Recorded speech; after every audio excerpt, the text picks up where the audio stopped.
What is going on, wrestling fans? It is WWE at Home 219 here with my Night of Champions review from September 15th, 2013. So let's get right into it. On the pre show, we saw that tag team turmoil matchup. It went about 10-15 minutes and it started off with 3MB and the Funkadactyls. Tensai would eliminate Drew McIntyre with a roll up. Otis Clay would tap out to a Patriot lock from the Real Americans, or if you want to call it, be more specific, Jack Swagger. And then Swagger made Uso tapped out too, so it looked like Swagger and Cesaro were really running things in this matchup. And then we would see the primetime players come out last, and they would be the winners of this matchup as Darren Young would pin Jack Swagger with his finishing move, the Gut Buster. I think it was a well-deserved win for the primetime players. They've been on this roll of late, and it makes total sense for them to take on the Shield later on in the show, in my opinion. That turmoil matchup, there wasn't really that many cool spots. Granted, Drew McIntyre flying over the ring on that move was pretty cool. But that matchup itself, I will give a C. It wasn't that bad, and it wasn't that great. So a decent start off to Night of Champions with that pre-show match. Then the first matchup we would see is, first off, Triple H would come out and say it is Night of Champions. We might as well have the Intercontinental Championship on the line. Kofi Kingston would take Curtis Axel up on that match, but we've seen Kofi pick up wins in the past, but that would not be the case here, as Curtis Axel would pick up the win and defend his Intercontinental Championship. It was another matchup that I wasn't too interested in, but it wasn't bad at all. And it was cool that they finally decided to put this Intercontinental Championship match on there, because it is Night of Champions, and you would expect every matchup to be on at Night of Champions. So that is a bonus for this matchup, but it wasn't that great. Like I said, another matchup that I will probably give a C here.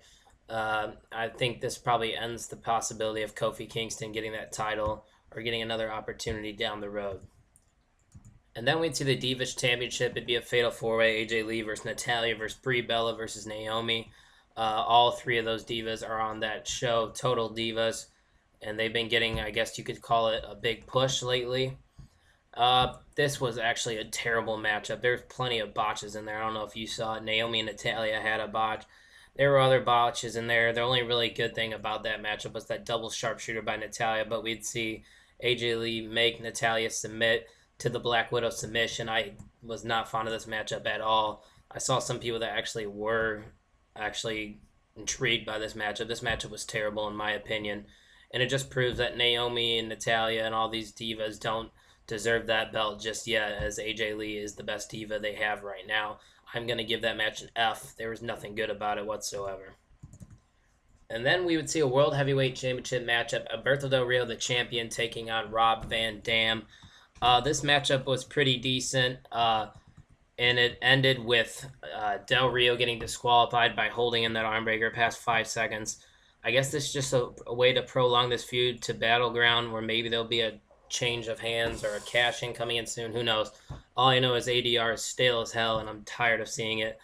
RVD had maybe one botch in there, but, I mean, hey, it's whatever. They're going to botch from time to time. The only cool spot, really, after the words was RVD doing the Van Terminator, and that was very classic Rob Van Dam, as you'd seen a decade ago. But that, like I said, that was probably the only memorable thing about that matchup. It wasn't really that great. I'll give the matchup a C+. And I guess, like I said, this is just a way to prolong the storyline. I'm surprised there was no Damian Sandow cash in here. I felt like that could have been an opportunity for Sandow to cash in, but I guess not. And I guess they're going to keep this one going, as we see Alberto Del Rio retain off of the disqualification. So then they'd throw in The Miz versus Fandango. Honestly, I didn't watch most of this matchup, because really, who cares about this Miz-Fandango feud they've been having? The Miz would win with the figure 4 leg lock basically out of nowhere. I hated the fact that The Miz and Fandango are on Night Champions card. It's a night full of where you're supposed to be having matches with titles on the line, and this has nothing to do with any titles. So I don't know what the point of putting this on the matchup card was. Maybe you could have saved it for Battleground. Who knows? Maybe they're going to have it again at Battleground. I hope not, but we'll see. That matchup, like I said, Miz got the figure 4 leg lock to win. Not interesting at all. Scan has completed. I'm sorry Warning. about that. Reg Clean Pro detected problems that need your attention. Click Fix Issue. Apparently there's some viruses on my computer. Sorry about that. But like I was saying, the Miz Fandango match, I'm going to give it a D-. There was nothing exciting about this matchup whatsoever. And then we'd see CM Punk take on the Intercontinental Champion Curtis Axel and Paul Heyman, as we've been seeing a lot of those two on this pay per view. I'm guessing they probably got a good paycheck there. The matchup was pretty good, and I think all like the build up finally coming to an end with this Paul Heyman and CM Punk thing. I thought it was going to come to an end, but we'd see Ryback come out of nowhere when Paul Heyman was cuffed and put CM Punk through a table, and Paul Heyman would pick up the victory here over CM Punk. And it looks like the new Paul Heyman guy is going to be Ryback. I guess that's good for Ryback because he's not really good on the mic.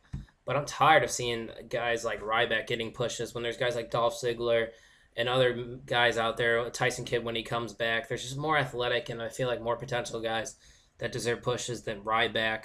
It's very annoying to see this. Nothing taken away from the matchup. That was actually one of the most interesting things about the night. I'll give it a C plus.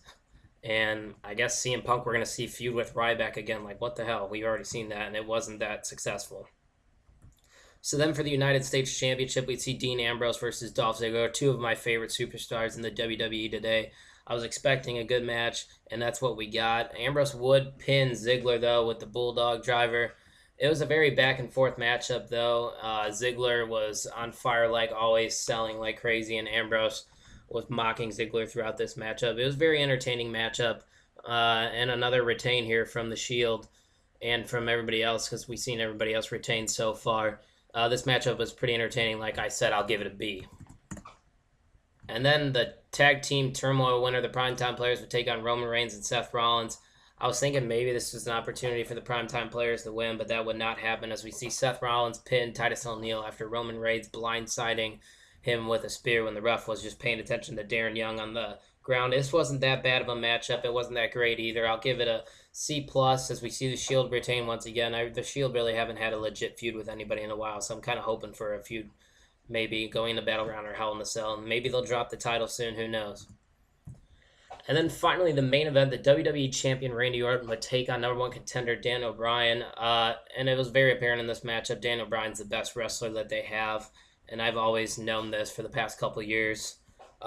We would see the ref get knocked out in this matchup. He would end up coming back. The ref was Scott Armstrong, the related to Road Dogg. And he would come back, and then basically Daniel Bryan, or Randy Orton would go for an RKO. Daniel Bryan would turn it into some kind of pin that wouldn't work. He would kick Randy Orton in the face, and then it would turn into that running knee from Daniel Bryan. And in a quick 3 count, it was like 1, 2, 3, just like that. Daniel Bryan would win the WWE Championship, and I was expecting Triple H or somebody to come out during this, but that didn't happen as we see Daniel Bryan walk out of Night of Champions as the WWE Champion. Now, there's a lot of question marks left on what's going to happen on tonight's Raw. I'm guessing he's probably going to get stripped or something, or the ref's going to reverse his decision. Who knows?